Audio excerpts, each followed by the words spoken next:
Good morning, everybody. Thank you for the opportunity to be here to represent the IPPF, which is a diverse group of parties with interest in the energy sector, and also for giving up your Saturday morning. I'll do this. Let's see if I can make this work. Does it go this way or that? Oh, backwards. Okay. I just have 5 quick slides. I hope there'll be some questions at the panel session. I'm going to talk about this from the point of view of what kind of interaction can one reasonably expect Guangdong to have on Hong Kong's energy policy. What are some of the issues that we see? One, if you ask the general question, does it make sense to think of energy in a regional context, the answer has to, of course, be sure. And if you look around the world, wherever you can figure out how to deal with jurisdictional boundary differences, we always find a way to exchange power or whatnot. But we do not always figure out how to solve the jurisdictional boundary issues. For example, Singapore and Malaysia are interconnected, but they don't trade power. US and Canada are interconnected, and they do trade power and gas. So how do you get to that point where you can have a holistic regional energy policy? You have to have a set of rules that fit both sides. So if you bring Guangdong into Hong Kong's energy mix, it's going to complicate a couple of things. It's going to complicate how we think about energy security. Previously, Hong Kong, or while Hong Kong deals with energy policy within its borders,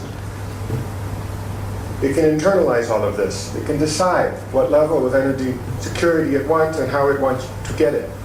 Within a regional context, the standards, the pricing, the arrangements, outcomes become a little bit more complicated. How do you reconcile those differences? Canada and the United States, they have a joint regional supply reliability council, for example.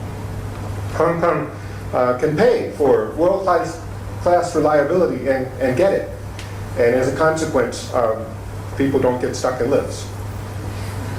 Typhoons don't do that much damage to the electricity system. Kind of remarkable. Putting it in a regional context complicates the question of environmental sustainability for the issues just previously mentioned, the accounting issues, the fuel mix issues, the pricing and exposure issues, and it complicates the question of value. China's commercial framework is not compatible, broadly speaking, with independent power. It's primarily 95% state-owned power. China's focus is mainly on physical targets. The Memorandum of Understanding said, we'll provide you with gas and nuclear. It didn't tell you the price or set up a commercial framework for minimizing the cost of that. So that's a very different framework than what one is normally used to. One of the common challenges for the region is going to be the fact that everywhere in Asia, there's globalization exposure to globalized fuel markets. China's facing this, and the way it faces it sometimes is the price of coal or gas goes up and they don't adjust the tariff. The power companies in China, state-owned, bank financed, carry 80 or 90% debt. That's not a sustainable model, and it makes the intersection between tariff setting and cost recovery, how do you make sense of that? If you look at Singapore on the right, it imports all of its fuel, all of its links to oil prices, and you can see the power prices move in lockstep with oil prices. If you look at Australia, Eastern Australia, you can see they have domestic coal and domestic gas, which for a little while longer don't trade in global markets, and there's a separation. People might want that, but all of Asia is going to get something closer to this over time, because gas, coal, oil, all trade at global regional prices. Tariffs then have to adjust. Regulation has to deal with that. Markets would deal with that. The second challenge is the price of natural gas has significantly increased relative to coal, forcing the question of what is the fuel mix. One of the reasons why we have this debate about fuel mix is we do not like the price of gas in Asia, and we do not wish the price of coal to be so cheap. If the price of coal were only a lot more, and we wouldn't have to worry about it, and the price of gas were only a lot less, we wouldn't have to worry about fuel mix, we'd just press on. That's what the US got to do in the 80s and 90s, and what they get to do again. We don't have to debate the fuel mix question because it solves itself. This problem is coal is only cheaper and getting cheaper still in China. This is a Singapore calculation, actually. And the price of a coal plant in Singapore would be more than the price of a coal plant in China. So it would make the spread even greater. We've got to bridge that gap if we want to solve things like climate-related issues. This challenge makes Asia the most expensive part of the world for dealing with carbon. In the US, you can reduce a ton of carbon dioxide emissions for about 20 bucks. To do the same thing in the same way in Asia, it costs over 100. Why? Because you use gas to back down coal. Gas is cheaper in the United States. Coal is cheaper in Asia. Gas is more expensive. The math works out. We don't like this, but that's the math reality. A fourth challenge concerns planning and reliability standards and the cost of that. If you're going to bring in a regional system in any way, shape, or form, what happens when planning or reliance goes, what happens when you make a good decision and you get a bad outcome? What happens if you do something because you think it's the right thing to do, and then the load doesn't develop as you expected? Who pays for that? How do you deal with that in a regional context? Singapore built an extra gas network and has to raise the gas network charges to accommodate the additional LNG facility that they're using for fuel security. Somebody has to pay for that. If preparing for, so if Hong Kong wants to use more power from Guangdong, but it wants to make sure that it can cater for its own needs if something goes wrong, somebody will have to pay for that. If preparing for potential load growth that does not occur, for example, in the 70s, the US went through a whole period after the oil embargo in the 73 where all of the load growth that was projected didn't occur. Same thing with Hong Kong after industry started moving to Guangdong. Things change.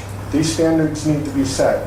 This is not about fuel mix. This is not about anything else. This is about regulatory hygiene. It is about getting the details right. And finally, this one is hard. China's power market remains relatively closed to outside investors. For all intents and purposes, you can't make money there.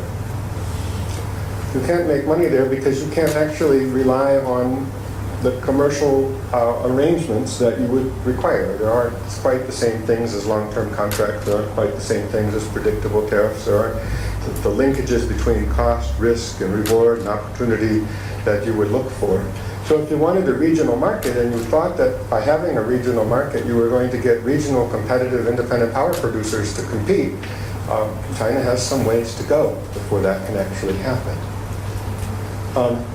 The regulatory regime is geared towards state-owned entities to be able to absorb huge losses, huge debts. There are examples of exceptions. CLP is one of the largest external investors in China, and in some years it wins and in some years it loses. Most parties have taken a little bit here and there, but 95% of China, maybe even 97%, is state-owned. On-grid tariffs don't reflect the economic value of added natural gas. So if China wants to increase natural gas, two things have to happen. It has to build more pipelines. The gas is not where the people are. The pipeline network doesn't exist to deal with this. In order to build a pipeline, you have to have an appetite for using the gas. In order to have an appetite for using the gas, you've got to have the power sector.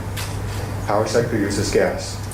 Problem is the on-grid tariffs in China for gas use don't make money, even for the state-owned entities. They just lose money on that. So they're not really looking to build gas plants, and consequently they're not really pressuring the Chinese oil companies to deliver gas. And the Chinese oil and gas companies aren't actually working very hard to develop the shale gas, despite what everybody talks about and how much there is, because the incentives do not line up. So that's going to be a decade or more of just sorting that whole chain through. And finally, if Hong Kong wants to rely more on Guangdong, then it will be more exposed to regulatory risk, a sort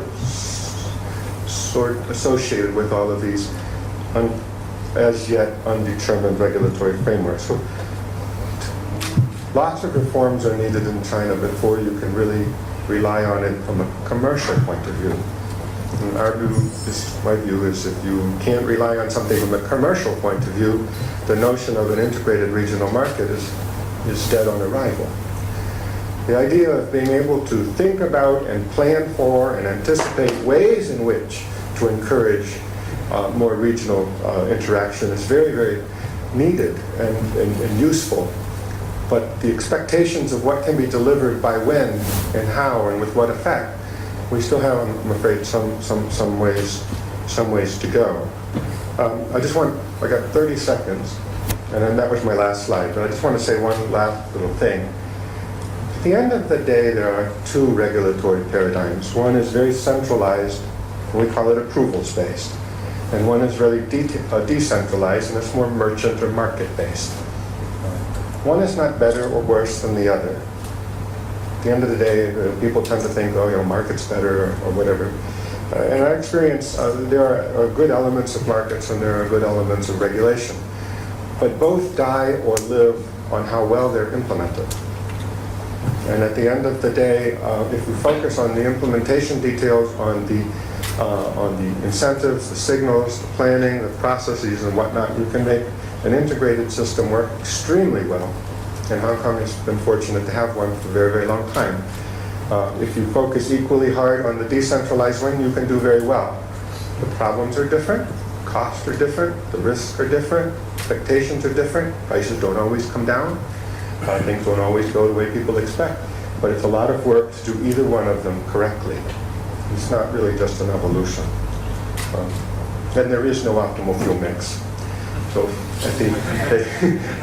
at the end of the day, no matter what you do, there is no 20/20 answer for the fuel mix. It all comes in the form of probabilities. Don't think about fuel mix targets. Think about fuel mix potential. Think about the degrees of freedom that you can create by having the capability to use different fuels, so that if things change, you can switch and take advantage of those changes. Don't target the fuels, target the capacity capabilities to use those fuels. What happened in the US when shale gas came out is all the coal backed down and the gas went up. The prices change, it will reverse. So there will be only probabilities, never targets. Thank you very much.